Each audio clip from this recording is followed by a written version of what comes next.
In the modern world, we don't know much of how our current ideas and technologies will affect us later on in future generations.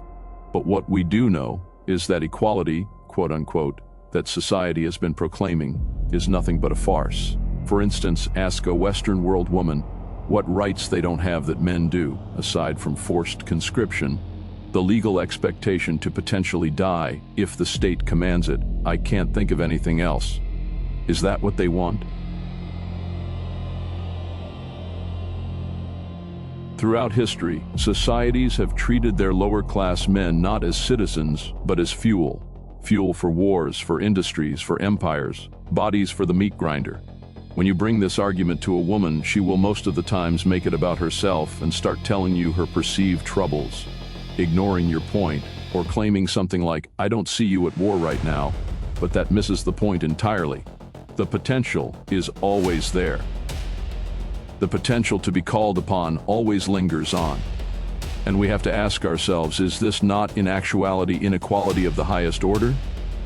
Women have more privileges than men in the modern day, and it's not often spoken or written about.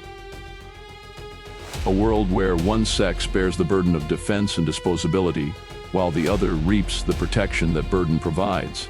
The main problem is how most men gladly give it to women.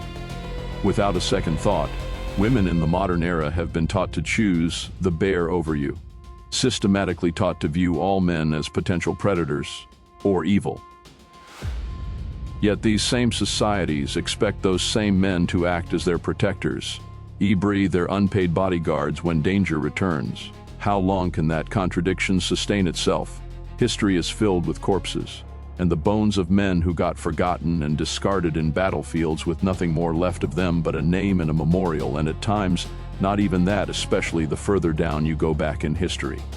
Men and humans as an extension will continue to come up with justifications on why the status quo should be continued, with the most common one being men on average being stronger than women. But switch the word men with any other group and there'd be riots and lawsuits immediately. Because freedom, just like love, is nothing more than conditional for men.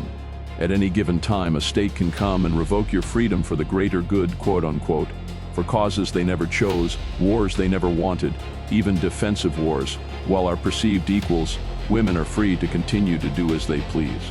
The paradox of modern equality is this: those most burdened with duty are told they are privileged, free, while those most protected are told they are oppressed. So I leave with a question: who speaks for the disposable?